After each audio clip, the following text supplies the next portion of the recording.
kung may totoo lang maski isa, I will hang myself in front of you.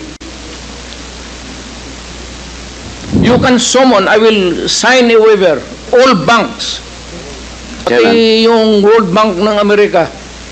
Kung may isang totoo lang nakiting, I will resign and I will ask my daughter to resign and everybody in the family. That is my guarantee. And I will hang myself.